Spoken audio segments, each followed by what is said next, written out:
ఈ బజార్ వర్షగాడు మొన్న ఈ మధ్య నా మీద వీడియో చేశాడు.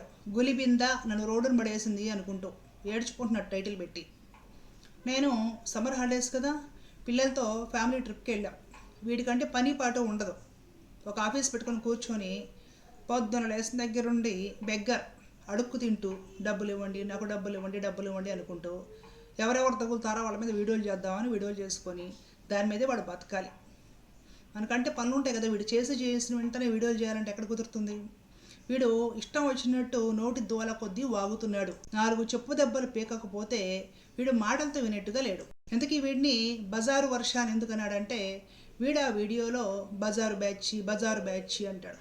వీడికి నచ్చిన వాళ్ళందరూ గంజాయి మొక్కలు, కలుపు మొక్కలు, బజారు బ్యాచ్. వీడొక్కడే పత్తిత్తు, వీడొక్కడే సత్య హరిశ్చంద్రుడు. ఈ బజారు అనే పదం ఎవరికి బాగుంటుందంటే, బజార్లో వ్యభిచారానికే పుట్టి బజార్లో వదిలేస్తే బజారు పెంపకం పెరిగి బజారు బతికే వాళ్ళు ఎవరైతే ఈ బజారు వాళ్ళు ఉంటారో వాళ్ళకి బజారు బ్యాచ్ అని కలవరించడం అలవాటు. నా 3000 పైచిలకు వీడియోస్లో ఎప్పుడు కూడా నేను బజారు మనుషులు, బజారు బ్యాచ్ ఇలాంటి వర్డ్స్ వాడలేదు. వీడేదో వాగుతున్నాడు, కొంచెం విందాం. ఎక్కడుంది? అందుకే ఈ అంతుచిక్కని వ్యాధిగ్రస్తులకి గడ్డి పెట్టి మందరించి 2 చెవులు మూసి వాయిస్తే వారి కాళ్ళు వీరి కాళ్ళు పట్టుకుని వీడియోలో ఆపించే ప్రయత్నం చేశారు. అదేదో నా కాళ్ళని పట్టుకుంటే మిమ్మల్ని అనుగ్రహించను కదా. నా దగ్గర మీరు ఒళ్ళు దగ్గర పెట్టుకుని కూర్చుంటే నేను మీకు బుద్ధిని బోధించేవాడిని కదా. చెప్పు తీసుకొని కుక్కని కొట్టినట్టు కొడతారు జనాలు నిన్ను బజార్కి ఇడ్చి. నీ కాళ్ళు పట్టుకోవాలంటరా బేవకూఫ్, బర్తమీస్. తెల్లారి లెగిస్తే అడుక్కుని బ్లడీ బెగ్గర్వి నువ్వు. తెల్లారి లెగిస్తే అడుక్కొని రోజు ఉందంటారా నీ జీవితంలో? జర్నలిజం చదివావా అంటే నీ బతుకు కదిలేదు. ఫేక్ జర్నలిస్ట్ గాడివి నువ్వు. ఫేక్ జర్నలిస్ట్ని అని చెప్పుకొని ఏదో ముందు వచ్చావు సోషల్ మీడియాలోకి, ఏదో కొన్ని ఛానల్స్లో, ఒక స్వామీజీ ఛానల్లో ఏదో యాంకర్గా పనిచేసుకున్నావు. అంతకుముందు సినిమాల్లో, నాటకాల్లో వేషాలు వేస్తారు, దానికి ట్రై చేసావు, ఏదో వర్కౌట్ అయినట్లేదు. ఏదో ఒక టెలిఫిల్మ్లో యేసుక్రీస్తు క్యారెక్టర్కి అద్భుతంగా సరిపోయావు. అది అయిపోయింది. ఒక స్వామీజీ దగ్గర పనిచేసావు, ఆయన బతుకు బజార్ నేస్త పోస్టులు పెట్టావు. అయిపోయిన తర్వాత ఇదేదో పెట్టుకున్నావు బజారు వర్ష అని. ఇంకొకడు ఉన్నాడు కదా, వాడి పంచలో ఉండి మొన్నటిదాకా వీడియోలు చేసుకున్నావు. జనాల దగ్గర డబ్బులు బాగా అడుక్కు తిని నువ్వేదో సొంతగా ఆఫీస్ పెట్టుకొని నీ తిప్పలు నువ్వు పడుతున్నావు. పట్టుకోడి కోసం నీ తిప్పలు నువ్వు పడు. సాంప్రదాయాల జోలికి వచ్చి సేవులు వైష్ణవులు అని టైటిల్ పెట్టి వీడియో తెస్తే చెప్పు దెబ్బలు మోత మోగిస్తాను జాగ్రత్త. ఎవరో చూస్తూ ఊరుకోరు. నేను నీ కాలు పట్టుకోవాలంటారా బేవకూఫ్? ఎవడవరా నువ్వు? నీ అర్హత ఏంది? నువ్వే అడుక్కు తింటావు. తెల్లారు లేస్తే ఇంగిలీష్ రాకులు నాకే బతుకునేది. తెల్లారు లెగిస్తే అడుక్కోవడమే. జర్నలిజం అంటే నేషనలిస్ట్ హబ్ అని ఒక ఛానల్ ఉంది, రిఫ్లెక్షన్ అని ఒక ఛానల్ ఉంది, ఇంకొన్ని ఛానల్స్ ఉన్నాయి. కొందరు లేడీస్ అద్భుతంగా మంచి జర్నలిస్టులు పనిచేస్తున్నారు. చూసి నేర్చుకొని సావు. జర్నలిస్ట్ అని చెప్తాడు, పక్కన సాంప్రదాయాల మీద పడతాడు, వీడియోలు చేస్తాడు. వీడు శివుడిని ద్వేషిస్తారండి, పూజించరండి అని వీడియో చెప్తాడు. మరే సన్నాసి, మేము ఎవరిని పూజించాలి, ఎవరిని పూజించము, ఏ విధంగా పూజ ఆరాధన పద్ధతి ఉంటుందో చెప్పాల్సింది నువ్వు కాదురా బేవకూఫ్, నువ్వు కాదురా ముష్టి వెధవ. చెప్పాల్సింది ఆచార్యులు, పెద్దలు, ఆగమ శాస్త్రాలు. నువ్వెవడవరా మధ్యలో? నువ్వెవడవరా మాట్లాడుతున్నావు మధ్యలో? ఒళ్ళు దగ్గర పెట్టుకొని నీ కాళ్ళు పట్టుకోవాలా? మా ఒళ్ళు మా దగ్గరే ఉందిరా. నీ ఒళ్ళు ఆ ఎస్తేర్ దగ్గరే పెట్టావో. ఈ మధ్య మొగుడు వదిలేసిన ఒక మహిళ నా మీద వీడియోలు చేస్తుంది, మొహం చూపించుకోకుండా నువ్వే చేపిస్తున్నావు. అప్పుడు నీ కమ్యూనిటీ పోస్ట్లో కూడా పెట్టావు వీడియో, దాని దగ్గరే పెట్టావో నీకే తెలియాలి. మా ఒళ్ళు అయితే మా దగ్గరే ఉంది. నీ కాళ్ళు పట్టుకోవాలా? చెప్పు తీసుకొని కుక్కర్ కొట్టేట్టు కొడతాం, కాళ్ళు ఎరగొట్టి చేతిలో పెడతాం. అర్థమైందా? మూసుకొని నీ హద్దులో నువ్వు ఉండు. వెస్ట్ సైడ్ ఒకటి మొదలు పెడితే ఈస్ట్ సైడ్ మారేడుపల్లి దాకా ఉన్న సోర్పణక సైజు మూటలతో వాంతులు చేసుకుంటానే ఉన్నారు. ఏరా నువ్వేనా అందగాడివా? నువ్వేనా పెద్ద మన్మధుడివా? ఒకరిని బాడీ షేవింగ్ చేస్తున్నావు సిగ్గు లేకుండా. ఇప్పుడు వీడి బాధ అంతా ఏంటంటే, వేరే ఎవడో వీడిని తిడతా వీడియో చేశాడు, నేను అది కమ్యూనిటీ పోస్ట్ పెట్టా. నా ఛానల్లో చిన్న కామెంట్ దొరికితే కూడా తీసుకెళ్ళి కంటెంట్ కింద వీడియో చేసుకుని ఈ చెవట దద్దమ్మ ఇంకొకటి పచ్చిబూతులు తిడుతున్నా కూడా మూసుకుని ఎందుకు కూర్చున్నాడు అని అడిగా. అంతే, వీడి కోపం వచ్చేసి గబాబా వీడియో చేసేసాడు అనమాట. యారా, అది ఎవరితో నా మీద వీడియో చేస్తే నీ కమ్యూనిటీ పోస్ట్లో నువ్వు పెట్టుకోవాలా? నువ్వు పెట్టచ్చు, నేను పెట్టకూడదు. అంటే నువ్వు ఏమైనా చేయొచ్చు సోషల్ మీడియాలో, ఇంకొకరు చేయకూడదు. నువ్వు ఒక్కడవే పత్తి విత్తనానివి, మిగతా ఎవరు మంచోళ్ళు కాదు. ఇంకా ఏదో వాగుతున్నాడు వీడు. సమస్య ఉంటే పరిష్కరించుకోవడం వీళ్ళకి ఇష్టం లేదు, నేను పరిష్కరిస్తానంటే నువ్వేనా పెదరాయుడు వారా? వైష్ణవులు సేవులు నీ దగ్గరికి వచ్చి బాబు మేము కర్ర తీసుకుని కొట్టుకుంటున్నాము, నువ్వు పరిష్కరించి పెదరాయుడు అని ఎవరిని అడిగారు నిన్ను? నీ బతుకి ఎంత, నీ అవకాశం ఎంత, నీ అర్హత ఏమిటి, నీ బతుకి ఏం తెలుసురా? నీ ఫ్రెండ్స్ ఏమో నేటి దాకా ఈ సనాతన ధర్మం అర్థం కాక కిరస్థానీ మతంలోకి వెళ్ళి ఆడ నుంచి బయటకు వచ్చి ఏదో బతుకుతున్నారు, సనాతన ధర్మం పేరు చెప్పుకొని అడుగు తింటా. నువ్వు దాకా ఏదో సాయి భక్తుడిని అని చెప్పుకున్నావు, మరలా బయటకు వచ్చేసేసి నువ్వేదో చేసుకుంటున్నావు జర్నలిస్ట్ అని చెప్పుకొని. జర్నలిజం చదివి చచ్చావా అంటే చదవాలా. మరలా చెప్తాడు జర్నలిజం చదివితేనే జర్నలిస్టులు అవుతారా, ఇండిపెండెంట్ జర్నలిజం అనేది ఒకటి ఉంటుంది. ఎంబీబీఎస్ చదవకుండానే డాక్టర్లు, ఇంజనీరింగ్ చదవకుండానే ఇంజనీర్లు, అసలు చదవకుండా టీచర్లు లెక్చర్స్ అయిపోతారని ఇలాంటి వాళ్ళు. దేశం తగలడిందంటే ఇలాంటి ఎదవలే కారణం. ఏవేవో చరి చేసుకొని మరి వాగితే తగిందేమో అనుకుని పోవే పిచ్చి కుక్క అని వదిలేశారు. ఎందుకంటే ఏంటి బే బేనా బే అంటావా నువ్వు? ఏంటి బే, నిన్ను బే అంట. ఏంటి బే ముష్టి కుక్క, బ్లడీ బెగ్గర్. తెల్లారు లెగిస్తే ఫోన్పేలు స్కానర్లు పెట్టుకొని నేను పోరాటం చేస్తున్నా, డబ్బులు ఇవ్వండి అని కుక్క ఎలాగ ఇంగ్లీష్ రాకులు నాకుతుందో అలాగ అడుక్కున్న డబ్బులతోటి ఒక పని చేసుకొని బతకడం చేతగాక భగవంతుడి కాళ్ళు చేతులు ఇచ్చినా కూడా అడుక్కున్న ముష్టితోటి పెళ్ళాం బిడ్డల్ని పోషించుకుంటాను. ముష్టి కుక్క బే నువ్వు. బే అంటాను బే. ఈ రోజు నుండి ఏం పీకుతావో చూస్తాను బే. నేను గతంలో చెప్పాను బే, నా పైన ఒక వీడియో చెయ్యి బే, నీ మీద 10 వీడియోలు చేస్తాను బే. ఏం పీక్కుంటావో పీక్కో బే.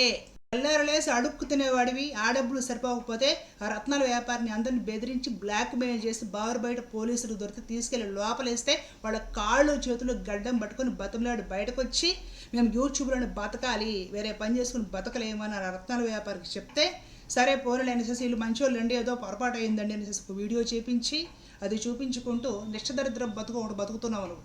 ఆ వీడియోలో స్పష్టంగా ఉన్నావురా, బూడిద గుమ్మడికాయ బూజు పట్టిపోయిన బూడిద గుమ్మడికాయ మొహం వేసేసుకొని కనపడుతున్నావు. 50 లక్షలు మీ వ్యాపారం మీది, మా వ్యాపారం మాది, బాధితులు గొడవ ఉండదు, వీడియోలు తీసేస్తాం డబ్బులు ఇవ్వండి. స్పష్టంగా వీడియో కనపడుతుంటే ఎవడని బే మోసం చేస్తావు. ఆ వీడియోలో నీ మొహం బూజు పట్టిపోయిన బూడిద గుమ్మడికాయ మొహంలాగా కనపడుతుంది. ఇంకాసేపటి డబ్బులు వచ్చేస్తాయి పనిచేసుకోవచ్చు అనేసి ఆశగా ఆరాటంగా చూస్తున్నాం. బారు బయట దొరికావు, ఈడ్చిపోయి పోలీసులు 4 పీక లోపలేశారు. అడుక్కొని ఏడ్చుకొని కాళ్ళు పట్టుకొని బయటకు వచ్చిన ముష్టి పెదవి నన్నేం చేయగలుగుతావురా నువ్వు? నిజాయితీగా నిస్వార్థంగా బ్రతికే బ్రతుకురా మాది. మేము తిని 10 మందికి పెట్టగలిగే శక్తి భగవంతుడు ఇచ్చాడు మాకు. 4వ సంవత్సరం సోషల్ మీడియాలోకి వచ్చి ఒక పైసా తీసుకున్నట్టు నిరూపించు బే. స్పాట్లో యూట్యూబ్లో కనిపించకుండా వెళ్ళిపోతా. ఒక పైసా ఎవరి దగ్గర నేను వసూలు చేసినట్టు తీసుకున్నట్టు నా కోసము, లేదంటే నా ఛానల్ కోసము దాంట్లో ఒక సబ్స్క్రిప్షన్ ఫీజు కానీ, ఒక జాయిన్ ఆప్షన్ కానీ, లేదంటే నెలకి ఎంత కట్టండి, నా వీడియోలు చేయడానికి సంవత్సరానికి ఎంత కట్టండి ప్యాకేజీలు ఇచ్చి డబ్బులు దండుకోవడము చేసినట్టు చూపించు బే. అడుక్కు తింటా బతికి బెగ్గర్వి, అది కూడా చేరకపోతే బెదిరించి బతికి బెగ్గర్వి, బ్లాక్మెయిల్ గాడివి. నీకేంత కొవ్వుంటే నాకెంత ఉండాలి బే. ఫేక్ జర్నలిస్ట్ గాడివి, ఏదో నీకు వచ్చింది ఏదో జర్నలిజం వీడియోలు చేసుకొని సావు, ఎవరు అడగరు. సిగ్గు లేకుండా సాంప్రదాయాల మీద వచ్చి పడ్డావు. వెనక నుంచి ఎవడో ఫోన్ చేసి కంటెంట్ చెప్తే వెనక ముందు ఆలోచించకుండా స్టడీ చేయకుండా వాటి మీద వీడియోలు చేస్తావు, ఇరుక్కుపోతావు. ఫోన్లో సెటిల్మెంట్ జరిగింది, ఏం పీకావు, ఏం చెప్పావు ఆ రోజు? నాకు శైవ వైష్ణవ తమ్నేల్స్ పెట్టకూడదని తెలియదు అన్నావు. తెలియకుండా ఎందుకు బే వీడియోలు చేస్తావు? ఇరుక్కుపోయి వారానికి ఒకసారి కవర్ చేస్తున్న నాటకాలు వీడియోలు. మా సాంప్రదాయం బే. మా సాంప్రదాయంలో ఎవరిని ఆరాధించాలి, ఏం చేయాలనేది ఆచార్యులు చెప్పాలి, భగవద్గీతలో కృష్ణ పరమాత్మ చెప్పాలి బే. నువ్వెవడో బే చెప్పడానికి? ఎవడో బే నీకు ఎవడిచ్చాడు రైటు? ఎవడో బే నువ్వు వైష్ణవులకి సేవులకి సెట్ చేయడానికి? ఎవరన్నా కర్ర చూసుకొని కొట్టుకున్నారా బే? కొట్టుకుని దగ్గరకు వచ్చారా బే? నువ్వెవడో బే? ఎవడో బే మా సాంప్రదాయం చులకు రావడానికి? కాళ్ళు నరికి చేతిలో పెడతాం బే. ఏం పీకుతావు బే? సిగ్గుసారం లేకుండా మర్యాద గురించి నువ్వు మాట్లాడుతున్నావేంటి బే? లేడీస్ ఫోటోలు వేసుకొని గంజాయి మొక్క అని 200 పైచీలకు వీడియోలు చేసుకొని వ్యూస్ తీసుకొని సిగ్గు లేకుండా ఆడాలే పేర్లు చెప్పుకొని తిని నీ పెళ్ళాం బిడ్డల్ని బతికించుకుంటున్న ముష్టి బతుకు బే నీది. బజార్ వర్ష. సిగ్గు లేకుండా ఇతర లేడీస్ని పెట్టుకొని కలుపు మొక్కలు, గంజాయి మొక్కలు, అలాంటి వాళ్ళు ఇలాంటి వాళ్ళు చెత్త తమ్మునేల్స్ అన్నీ పెట్టి ఎవరో ఒక ఆడ జర్నలిస్ట్ ఆమె 200 ఫోటోలు వేసుకొని చచ్చావు నువ్వు. ఆ ఫోటోలు వేసుకుంటే నీకు వ్యూస్ వచ్చేది. అట్లా ఒక ఆడదాన్ని దయాదాక్షిణ్యం నెడతాడు, ఒక ఆడదాన్ని తిడుతూ ముష్టి బతికి ఆ వ్యూస్ మీద బతికని ఎదవ బే నువ్వు. ఇది కుక్క ఎంగిలాకులు నాకు బతుకుతుంది, నువ్వు బతుకుతున్నావు బే. నీ కాళ్ళ మీద పడాలా బే? కాళ్ళు నరికి చేతిలో పెడతాం బే. నువ్వు ఎవడని తెచ్చుకుంటావో తెచ్చుకో బే. పక్కన వాళ్ళ కామెంట్లు కూడా చూసి సిగ్గు లేకుండా కుక్క తనుకుపోయినట్టు తనుకొని పోయి వీడియోలు చేస్తావే. మరి వాడు ఎవడో ఫోన్ కాల్ మాట్లాడాడు బే, ఎందుకు చేయలేదు వీడియో? ఎస్తర్ దగ్గరకు వస్తున్నాడు, వాడికి కూడా బాగా ఇంట్రెస్ట్ ఉన్నట్టుందని మాట్లాడాడు కదా. రికార్డు అందరు విని థూ అని మొహం మీద ఉమ్మేస్తున్నారు, వీడియోలు చేస్తున్నారు. మరి అది రికార్డు చేసిన వాడు ఎవడో, అసలు ఆ మాట మాట్లాడింది ఎవడో, వాడి మీద వీడియో ఎందుకు చేయలేదు నువ్వు? ఎస్తర్ దగ్గరకు వస్తున్నాడు, ఇంట్రెస్ట్ ఉంది అని ఎవడైతే మాట్లాడుతున్నాడో వాడిని ప్రశ్నించి వీడియో ఎందుకు చేయలేదురా? చెప్పు తీసుకుందని హైదరాబాద్ నుండి గెంటేస్తారనే? ఆ మాట్లాడినోడు దయాదక్షిణ మీద నీ బతుకు ఆధారపడి ఉంది. నువ్వు పెట్టుకున్న ఆ బజారు వర్ష ఛానల్లో వాడు కూడా వన్ ఆఫ్ ద పార్ట్నర్. సిగ్గు లేకుండా ప్లాన్ ప్రకారం సాంప్రదాయం మీద వీడియోలు చేస్తారా? చూస్తా ఊరుకుంటావా బే? బజార్లోకి కుక్కని కొడతాం బే, ఎవరు చూస్తా ఊరుకోరు బే. ప్రవచనకారుల్ని ఏదో తిడుతున్నాము అనేసి మా మీద వీడియోలు చేస్తావు కదా బే. మన నీ ఫ్రెండే ఒకడు రాముడు ఆత్మహత్య చేసుకున్నాడు, మూర్ఖుడు, అలాంటోడు ఇలాంటోడు అని పేరు వాడకుండా తెలివిగా గరికిపాటి గారిని పీకల దాకా తిడుతూ మాట్లాడాడు బే. వినిపించమంటావా? ఇంకొక వీడియోలో వినిపిస్తుంది, అది కూడా. నీకు దమ్ము ఉంటే వీడియో చెయ్యి బే. ప్రవచనకారులు హిందుత్వాన్ని పరిరక్షిస్తున్నారు, అలా తిడితే అలా మాట్లాడితే అలాగా ఏదో పొరపాట్లు జరుగుతాయని ఎందుకు వీడియో చేయలేదు బే? నీ ఫ్రెండ్ అయితే చేయవా బే? మీ బ్యాచ్లో వాళ్ళైతే చేయవా బే వీడియోలు?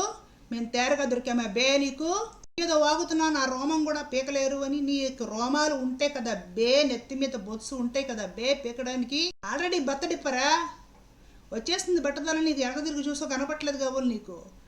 ఏంటి బే మేం పీకేది? నీకు రోమాలు ఉంటే కదా బే బొచ్చు. మేము ఎవరిని పూజించాలి, ఎవరు మాకు దేవుడు, ఎవరిని ఆరాధించాలి చెప్పాల్సింది మాకు ఆచార్యులు. భగవద్గీతలో కృష్ణ పరమాత్మ చెప్పాలి, నువ్వు కాదు బే చెప్పాల్సింది. నిన్నెవడో సామరస్యం కుదుర్చు అని పిలవలేదు బే. నీకు అర్హత లేదు, నీకు ఆ బతుకు లేదు బే. తెల్లారి లెగిసి అడుక్కు తింటా ఉంటావు బే. ఒక్కోసారి అడుక్కునే డబ్బులు కూడా సరిపోవు ఈ ముష్టి కుక్కకి. అప్పుడు ఏం చేస్తాడంటే, ఇంకా బజారు వర్ష ఆపేస్తున్నా, నా వల్ల కాదు ఆగిపోతున్నా, ఇలాంటి టైటిల్స్ తోటి హడావుడిగా వీడియోలు చేసేస్తాడనమాట. జనాలు చూసి పాపం ఏదో వీడి పాపం బాధల్లో ఉన్నాడు కాబోలని ఆవేశంగా ఫోన్లో నుండి ఫోన్పే కొట్టేస్తారు. సాయంత్రానికి చిల్లరంతా బాగు చేసేసుకొని శుభ్రంగా బతుకు గడుపుకుంటాడు. ఇంకేదో వాగుతున్నాడు, నేను తాగుతున్నాను నువ్వు అన్నావు అని. నిజంగా చేయకపోతే అన్నిసార్లు అడుకోర్రా. నిజంగా చేయకపోతే రిపీట్గా అన్నిసార్లు తలుచుకుంటున్నావు అంటే కవర్ చేసుకోవడానికి అని జనాలు తెలిసిపోతుంది బే. మీకు మీ వాళ్ళకు సంబంధించిన ఆఫీసులో మగాళ్ళు కాదు బే, పనిచేసే ఆడాళ్ళు కూడా కూర్చొని తాగుతారు బే. ఆ ఫోటోలు మా దగ్గర ఉన్నాయి బే. ఆల్రెడీ ఇంతకుముందు వాట్సాప్ గ్రూపుల్లో మొత్తం అంతా కూడా చక్కర్లు కొట్టాయి బే. ఆడాలకి మొగుడు వదిలేసిన ఆడాలను మీ ఇలాకాలో పెట్టుకొని వాడితో కూడా మందు తాగిస్తారు బే మీరు. సోదరా, సాయంత్రం అయితే మేము ఫలానా ఆఫీస్లో కూర్చొని అందరం మందు తాగుతూ పురాణాల గురించి చర్చించుకుంటాం సోదరా అని వాగలేదా బే నువ్వు? తాగి పురాణాల గురించి చర్చిస్తే ఎలాగే అర్థమవుతుంది బే. పురాణాలు నీకు అర్థం కావాలంటే, భగవంతుడు అర్థం కావాలంటే ఒక ఆచార్య పరంపరలో సాధన చేయాలి బే. ఆచార్యులను సేవించి సేవా కైంకర్యాలు చేస్తే భక్తి శ్రద్ధలతోటి అడిగి తెలుసుకొని నేర్చుకుంటే అర్థమవుతుంది బే. గురువుల దగ్గర కూడా సిగ్గు లేకుండా అడుక్కు దోబడానికి, వీళ్ళతో తిరిగితే ఏదైనా ఫండ్ వస్తుందేమో, వాళ్ళ శిష్యులతో ఫండ్ ఇప్పిస్తారేమో, మనకి ఏదన్నా పేరు వస్తుందేమో అని అడుక్కు తినడానికి గురువుల దగ్గర కూడా వెళ్తావు బే నువ్వు. కాబట్టి నీకు అర్థం కావట్లేదు బే. సిగ్గు సరం లేకుండా 4 రోజులు వైష్ణవ సాంప్రదాయం మీద పడ్డావు, ఇప్పుడు ఆ సాయి భక్తుల మీద పడుతున్నావు. నీకు దమ్ముంటే, నీకు చేత అయితే సాయి భక్తుల మీద కాదు బే పడాల్సింది. ఆ సాయిబాబాకి లక్ష్మీదేవని, శివుడని, అదని ఇదని అటాచ్ చేసి ఆ స్తోత్రాలు రాసి, ఆ పుస్తకాలు రాసి, ఆ గాయత్రులు రాసి అక్కడ పూజలు చేసే పండితుల సంఘాన్ని నిలదీసి అడుగు బే. నీకు దమ్ముంటే భక్తులు ఏం చేశారు బే? భక్తులు అమాయకులు బే. వాళ్ళు ఏదో నలుగురు ఈ పండితులు చెప్పారు కాబట్టి ఏదో వాళ్ళకి ఏదో వెళ్ళారు, వాళ్ళకి ఏదో అనుభవాలు కలిగే వాళ్ళు ఫాలో అవుతున్నారు బే. భక్తులు ఇచ్చిన సొమ్మంతా పుచ్చుకొని సాయిబాబా దగ్గర ఎవరు బతుకుతున్నారు బే? చేతైతే వాళ్ళని నిలదీసి అడుగు బే దద్దమ్మ. భక్తుల మీద ఎందుకు బే పడతావు? నేను కాదు కదా, నా ఇంటి ముందు వీధి కుక్క కూడా లెక్క చేయదు బే. బ్లాక్ మెయిలర్ గాడివి, నిన్నేంటి బే లెక్క చేసేది? సాంప్రదాయం జోలికి వచ్చి పిచ్చి వీడియోలు చేసిన, సాంప్రదాయాన్ని టార్గెట్ చేసిన తాట తీస్తాం బే. నీకు చేతైంది చేసుకో బే. బ్లడీ బెగ్గర్, ముష్టి కుక్క, తెల్లారు లెగిస్తే అడుక్కు తిని ఎంగిలిస్ రాకులు నాకుతూ బతుకునిది. ఆడవాళ్ళని టార్గెట్ చేస్తావా? నీ కాళ్ళు పట్టుకోవాలి ఆడవాళ్ళు, చెప్పు తీసుకొని తని కాళ్ళు ఎరగొట్టి చేతిలో పెడతాం బే. నువ్వు వీడియోలు చెయ్యి బే. ఒక్కొక్క వీడియోకి 10 వీడియోలు చేసి సమాధానం చెప్తాను బే. నేను నీ జోలికి ఎప్పుడూ రాలేదు బే. ఫస్ట్ నువ్వే నా జోలికి వచ్చి వీడియో చేసావు బే. నీ తాట తీయడం ఎలాగో మాకు బాగా తెలుసు బే. నువ్వు నీ అనుకుంటే బెగ్గింగ్ బ్యాచ్ వాళ్ళ అమ్మ మొగుళ్ళకి ఎవ్వరికి సత్యభామ భయపడదు బే. నీకు చేతైంది చేసుకో బే. ఉంటా.